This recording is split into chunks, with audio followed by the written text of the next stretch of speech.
Le rapport de force au moment de la conférence de Yalta, il est absolument favorable à Staline, qui occupe et qui a libéré toute la partie est de l'Allemagne et tous les pays d'Europe orientale. Pour Roosevelt, ce qui est fondamental, c'est la création de l'ONU. Et à partir du moment où Staline lui donne son accord d'adhésion à l'ONU, Roosevelt estime qu'il a obtenu quelque chose de très important. Ensuite, on discute de la Pologne. Pour son territoire, il faut la reconstituer, la Pologne. Mais Staline entend garder la partie qu'il a annexée à la faveur du pacte en 1939. Et à ce moment-là, on décide qu'on va faire glisser la Pologne vers l'ouest. Rien de plus facile, suffit de prendre des territoires sur l'Allemagne. Et enfin, de Staline, on obtient un texte qui s'appelle « Déclaration sur l'Europe libérée », où les signataires, dont Staline, s'engagent à ce que dans tous les pays d'Europe, il y ait des élections libres. À Potsdam, avec cette arme quasiment absolue que les soviétiques n'ont pas, le rapport de force est en train de passer du côté des Américains. Truman vient de devenir président, il n'a pas pour Staline la moindre affection. Dès juillet 1945, entre les deux, il y a déjà beaucoup de méfiance. L'URSS ne respecte pas la déclaration sur l'Europe libérée signée à Yalta. C'est-à-dire que Staline ne veut peut-être pas faire de tous les pays d'Europe de l'Est des pays communistes, mais il ne veut pas que ces pays d'Europe de l'Est puissent être éventuellement des pays anticommunistes. La Seconde Guerre mondiale s'achève par un changement des rapports de force, c'est-à-dire que l'Europe, globalement l'Europe, vainqueurs ou vaincus, est complètement affaiblie, détruite, endettée, bombardée. Il règne la pénurie, les États-Unis qui sortent beaucoup plus puissants qu'ils n'étaient. Pas une tuile n'a été détruite aux États-Unis, et puis l'Union soviétique qui, elle, a été détruite, ruinée, 27 millions de morts, mais qui a un grand prestige, un monde donc complètement nouveau du point de vue des rapports de force.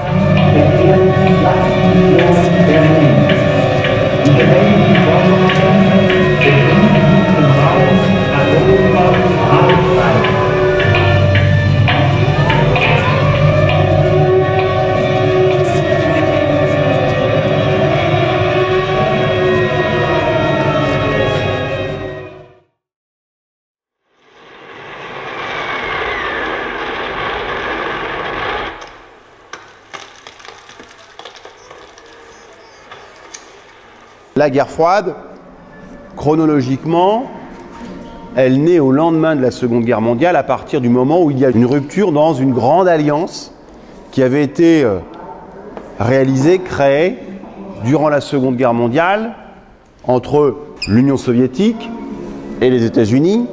On pourrait dire que c'est un affrontement qui dure de 1946-47 jusqu'à 1991.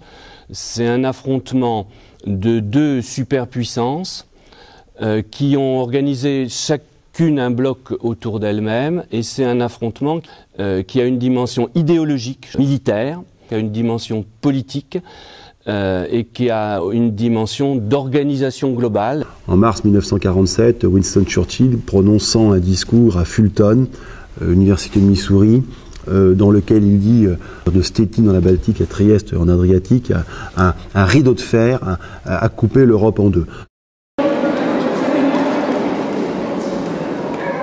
Dès les grandes conférences de la fin de la Seconde Guerre mondiale, Potsdam, Yalta, on sait, d'un point de vue idéologique, que les deux grands vainqueurs, États-Unis et Union soviétique, ne pourront pas s'entendre. Pourquoi? Parce qu'on a deux régimes politiques complètement opposés. C'est l'eau et le feu. C'est complètement antinomique. Chacun des deux va constater que l'autre ne respecte pas ses engagements, et chacun des deux a raison. Les soviétiques s'étaient engagés à ce qu'il y ait des élections libres dans tous les pays d'Europe de l'Est, et les élections ne sont pas libres. Les Américains s'étaient engagés à ce qu'on casse l'Allemagne, à ce qu'on la détruise, à ce qu'on la démonte, à ce qu'il n'y en ait plus, et ils commencent à la reconstruire. Donc il y arrive un moment où les deux vont se dénoncer, et il y arrive un moment où les Américains vont considérer que les Soviétiques deviennent dangereux. Alors là, c'est le vrai début. 1947, le président Truman présente sa doctrine.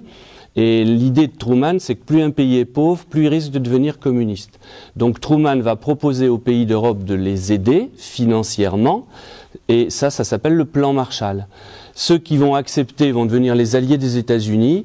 Les soviétiques vont imposer le refus aux pays qui sont déjà dans leur zone d'influence, et à partir de ce moment-là, il y a une rupture. On a une superpuissance, une autre, et chacune de ces superpuissances a satellisé, soudé autour d'elle un certain nombre de pays avec des liens économiques. Il y a une alliance économique autour des États-Unis, il y en a une autour de l'URSS, qui sont des liens politiques.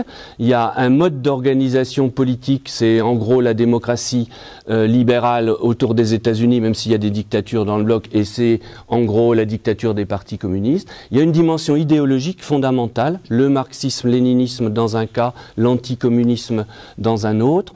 On a des alliances militaires, le pacte de Varsovie, l'OTAN. L'OTAN, qui naît en 1949, l'Organisation du traité de l'Atlantique Nord, qui est une structure militaire intégrée pour faire une opposition à la menace militaire soviétique. Une société de consommation, une société aussi de l'opulence, de la richesse, c'est le mode de vie américain.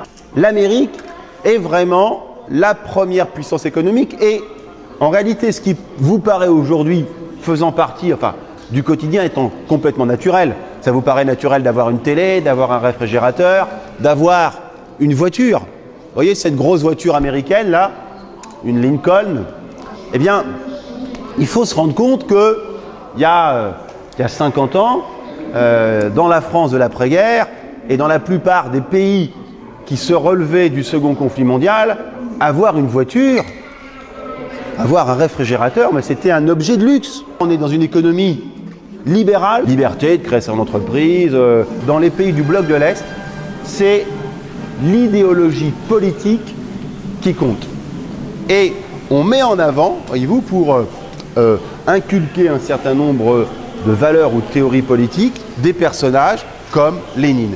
À partir en gros de l'école primaire, et jusqu'à ce que l'on devienne adulte, on était dans des organisations qui regroupaient des jeunes. On a essayé de faire de ces enfants dans les pays de l'Est des bons socialistes, des bons communistes.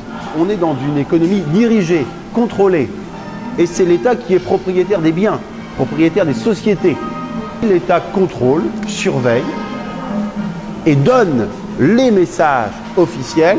Et cette radio, par exemple, vous êtes sûr de n'écoutez que les informations que l'État souhaite vous diffuser avec cette radio à fréquence unique. Dans tous les pays du bloc de l'Est, il est très difficile de consommer. Seuls ceux qui appartiennent au Parti communiste, qui sont les responsables ou les leaders politiques communistes, peuvent obtenir ces objets de consommation.